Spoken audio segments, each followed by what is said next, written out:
welcome to my YouTube channel. I am Reneilwe Sehlake, also go by the name Reni. And well, if you're interested in home deco, not breaking the bank, basically creative home living, this channel is for you. So today, what am I gonna talk about? Well, I have been a homeowner for officially a year now. I have an anniversary with my home. So I figured, why not create a video on things that I wish I knew then, that I know now, and also things that I wish I could change maybe, or things that I wish I had known. I don't know, coming into this, I guess. I don't know. Basically that's what this video is gonna be about. First point is, one thing I didn't really grasp around being a homeowner is the fact that you are on your own 100%. I'm talking about, I have no landlord to call now when there is something broken. It's a matter of it's my own problems now, my own stress. I should find a way to fix certain things in the house, and that was kind of hard.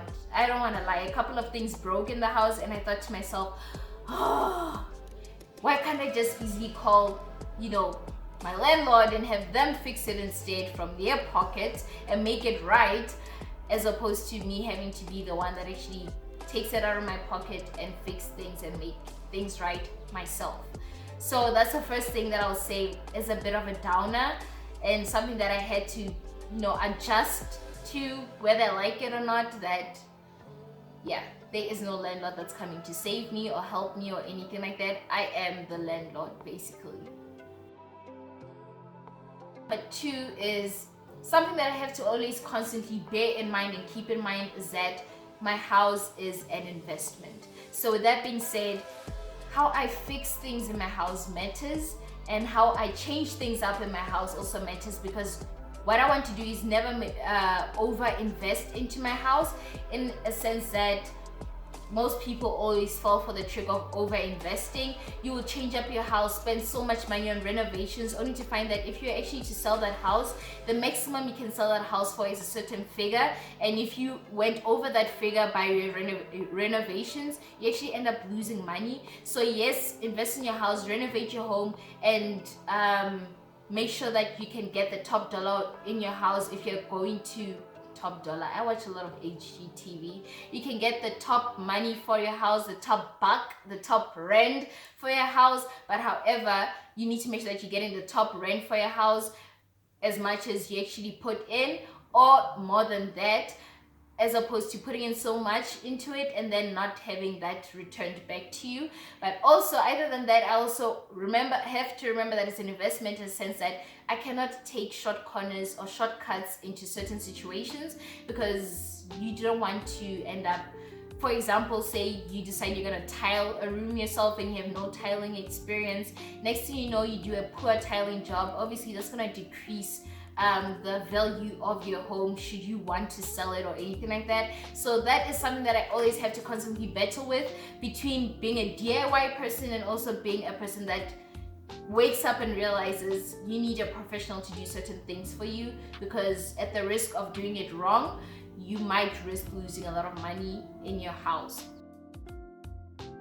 Point number 3, which was very hard for me to accept, is that it is okay, it is good to come in with pre-owned furniture or owned furniture or hand-me-down furnitures. It's always good, because it gives you time to actually save up for the things that you want, as opposed to having to spend money on something only to find it's not something that you actually like, in a sense that obviously I didn't know what my style was when I started buying a house, and I don't want to lie, from when I came into my house and now, my style has changed drastically, and I'm so glad that I have hand-me-downs. And actually, it's not really hand-me-downs. I did ask for these couches from my grandmother because I really needed them and I really love them, and I do have furniture from when my family and I bought furniture in our previous townhouse and everything like that we were renting out. So I have that furniture here. I didn't have much furniture to buy when I came into this, except for my bed, so that helped me to save up for a couple of things that I want to work on in my house. So that's always great too. It's not a bad thing if you do have old furniture, you have nothing new, or you have something handed down to you, or you have something that's pre-owned. Because if you want to save up for the right thing that costs a lot, it's always good to actually not strangle yourself financially and just wait it out and save up for what you really want. Number 4, this was very hard. It took somebody to tell me, calm down, relax. And that is, it is okay if you don't have it all together from the get-go, guys. It is simply okay. You don't have to have it all together from the second you're a homeowner. You're allowed to fall apart. You're allowed to process and, wow, I bought this huge house or huge investment, this is a huge deal. Or even if it's rental purposes, it is okay if you're renting out a place for the first time on your own. It is okay to not have it all together. Not everything comes together in a split second. No, it is okay to not have it together. It is okay for your house to look a bit not together for a while you find yourself, while you figure out what you like, what you're also putting money aside and saving for what you actually want. It is okay. It actually doesn't matter to anybody else but yourself, that you're actually more nicer to yourself, you're more polite to yourself, and you're taking your time enjoying it. And now, point number 5, I mentioned it in point number 4, finding your style. Guys, I didn't realize the importance of knowing what you like, knowing yourself basically. I didn't realize that buying your home is like getting to know yourself all over again, but in a decorative aspect of it. Because coming into this house, I had so many things on my vision board. Basically on Pinterest, I had so many things saved into one room, what I wanted my living room to look like. It was different styles, different tastes, and it showed that I was actually all over the place. But now that I know what kind of style I'm interested in, I'm basically interested in bohemian / Scandinavian / modern styles. And honestly, the things that were in my vision board or my mood board, they didn't go align with that. And it's now that I know what kind of style I'm interested in that I realize that, wow, there are a lot of things that I have in the house that I really do not want to keep them anymore, but I already spent money on them. So it's a matter of either upcycle it or resell them to somebody else for a second-hand price, or actually give them away. Point number 6. It's definitely easy for me to get taken away by a lot of things, or carried away by a lot of things, in a sense of trends and everything like that. There are a lot of things that are trending at the moment, and it's easy to just be taken by all of it. I'm talking about, for a second there, I remember before I bought my house, I used to think I want a rose gold themed kitchen, and I grew out of that instantly before I bought my house. And then after I bought my house, I thought, instead of rose gold, I want a copper themed kitchen.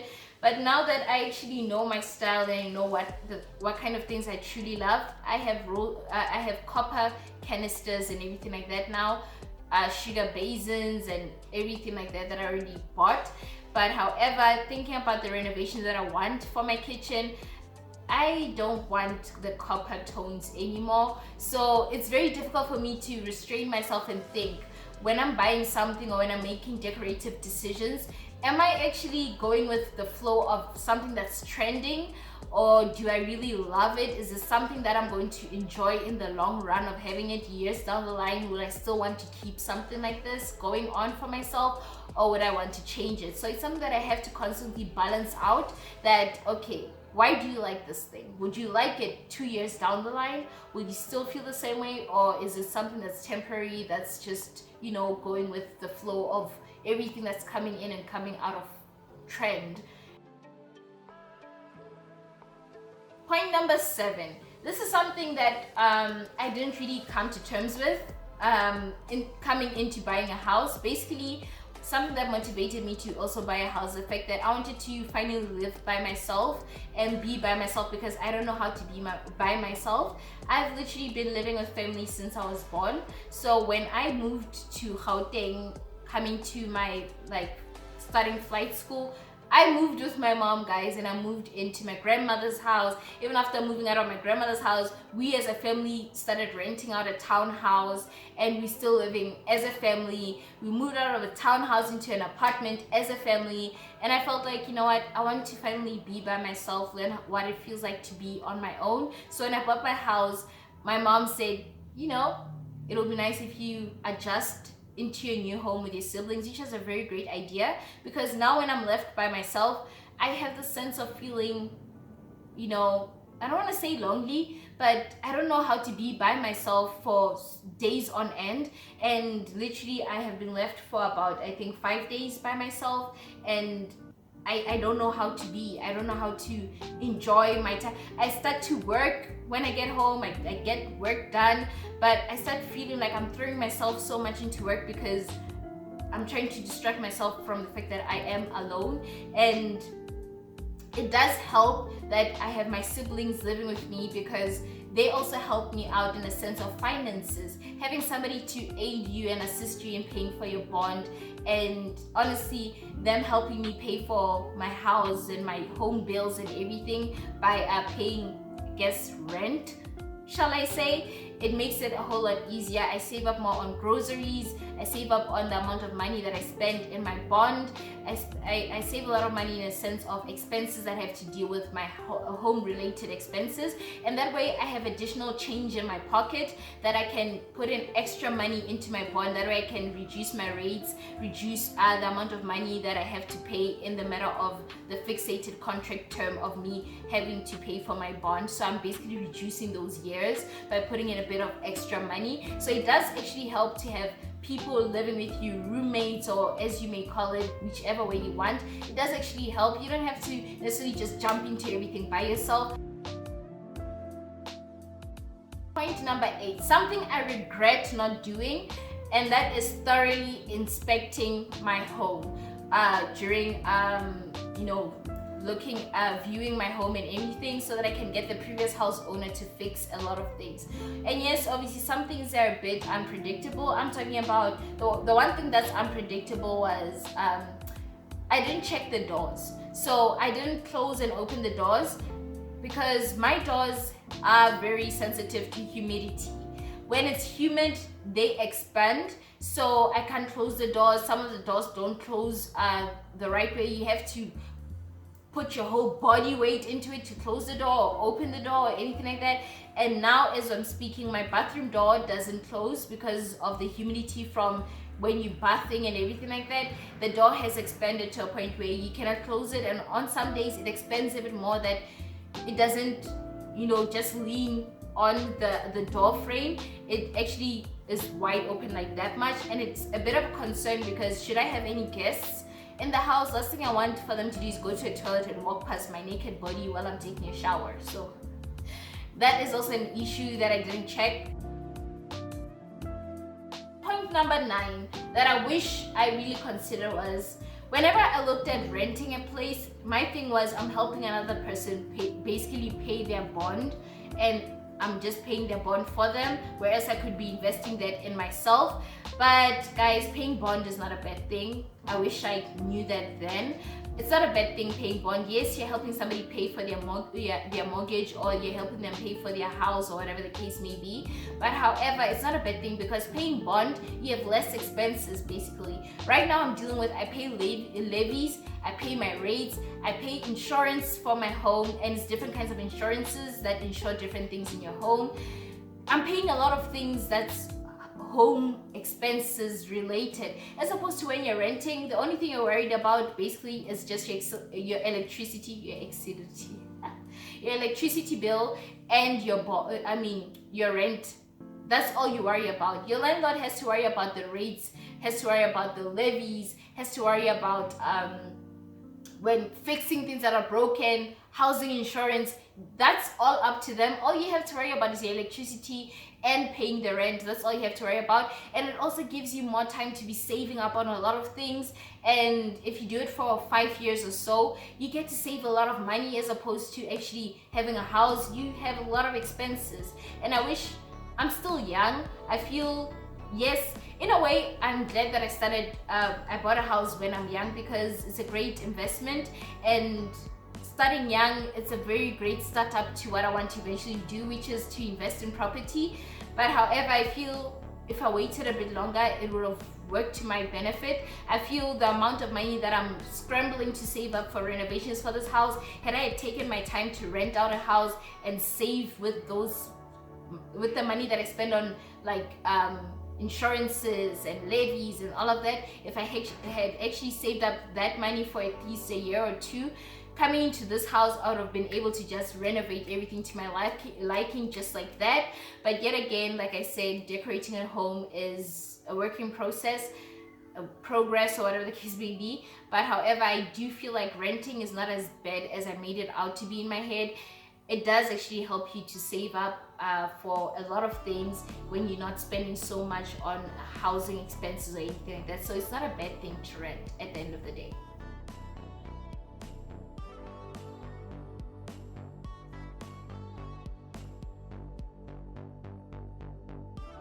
The last point is point number 10. I do have kind of a little bit of regrets on buying my house, because I watch a lot of YouTubers and I watch how they're so free and they experiment a lot, in a sense that they don't just live and commit to one place. They travel, like they spend, they sign a lease here for 1 year and then they move to a different area for 1 year and they go to that area for 1 year. They basically expose themselves to different places, different living conditions and everything like that. And honestly, I don't want to lie, I wish I knew what it was like to live in a studio apartment or to live in a loft or anything like that. I wish I had that experience. I wish I've lived in certain situations. I wish I had not committed to a house and lived in different areas before committing to a house, and learn which areas I would love to revisit and go back to, and which areas I'm certain that I would love to live there for the next 20 or 25 years or whatever the case may be, that I'll be happy living there, as opposed to just immediately committing to a home. I do wish I experimented and lived in Cape Town for a year at least, lived in Durban for a year at least, lived in George for a year at least, lived in PE for a year, lived in East London for a year. Like, there's so many places that I wish I had tried out first and lived there for a year and experienced before committing to buying a house. So I do have a bit of regrets in buying a house very early on the onset, because I feel like I could have given myself more time and toured and experimented and lived in different situations in different places, different housings situations. A commune is not one of them that I wanted to try, but I definitely wanted to know what it's like to live in a studio, a loft.